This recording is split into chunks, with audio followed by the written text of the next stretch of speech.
When I was in basic training, was the first time I heard, obviously, about suicides, but I never saw one until my second Iraq tour. And when we showed up, when my unit was hitting Iraq, the unit that we were replacing, they were getting ready to go home in a week. And one of their soldiers went into a porta shed um, and took their own life right there in a portable toilet in Iraq. And find out later that he had a lot of problems with family leaving while he had been on his deployment. There was a lot of financial issues because of that. He had been unable to stop the things that were going on back here, and so when he was mentally making the transition to come back home, in his mind, probably there just was nothing to come home to, and that's a sad statement. Um, I saw it again a few years later. I was actually here in the States this time, and right when I transferred into a new unit, one of their soldiers. It was actually sad. We had two soldiers back to back. One of them got murdered at his house. Had nothing to do with military or anything. He was just he. I guess somebody wanted some of his stuff and broke into the house and killed him in the process. And then shortly right after that, one of those soldiers committed suicide because of the relationship that the person who had been murdered had with them. So it was easy to see how this domino effect can be very dangerous at that point. And even then, I was still somewhat removed from it. When I got out of the military and I took on a job, I was working at a place where there was a lot of veterans, and one of them committed suicide, which was very hard for especially the friends who knew him the most. But a couple days later, that spawned another one of the same another one of the people from that same location again committed suicide. Both of them veterans, and it was those two weren't even directly related in terms of relationship. It was just uh, from what we can tell, the second suicide member saw the first one do it, and it was just the thing that kind of spurned in his head that if he can do that and he's not feeling any pain anymore, why not me?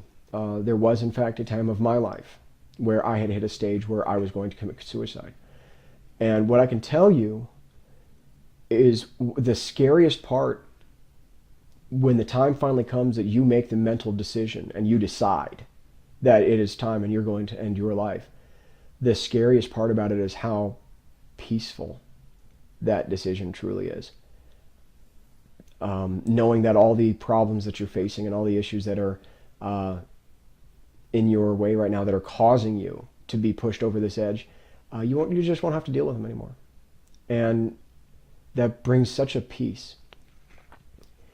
It's I almost would dare say that I'm a rare case because from what I can tell, when someone makes it to that point, there's usually no turning back at that point. And in fact, you won't see it coming because they're just going through the motions until they can accomplish what they're setting out to do. Uh, what I can say is, years later, looking back, I'm very grateful I didn't. I'm so grateful I did not. There's so many things in life that I would never have been able to experience if I had done that. And I needed a personal relationship to reach out to. And for me, that personal relationship may have saved my life, but it didn't solve my problems. And I ended up actually, I took a break in service. I was in for 4 years, and then I was out for about a year and a half, and then I went back in, and I was in for another 5. And when I went back in, it was like being home. I was at peace again. I could function again. I knew that world, and it was the separation from that world that was causing a lot of the turmoil. And I think that is the biggest thing that we're having to identify is we're finding that it's not necessarily the young soldiers who are dealing with the stress of Army life and making the adaptation.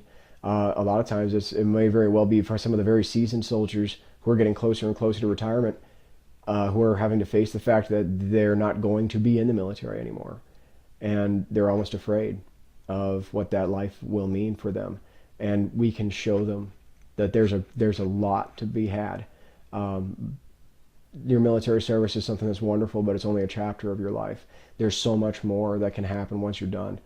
And we need to really be focusing on putting that kind of mindset and showing them how that works, and letting them see it. Uh, I hate to say it, but in the military, most of us are used to seeing now a lot of talk and not a lot of action. So there needs to be direct action taken. It needs to be something that is going to be felt directly by the individual so that they can actually put reality to it.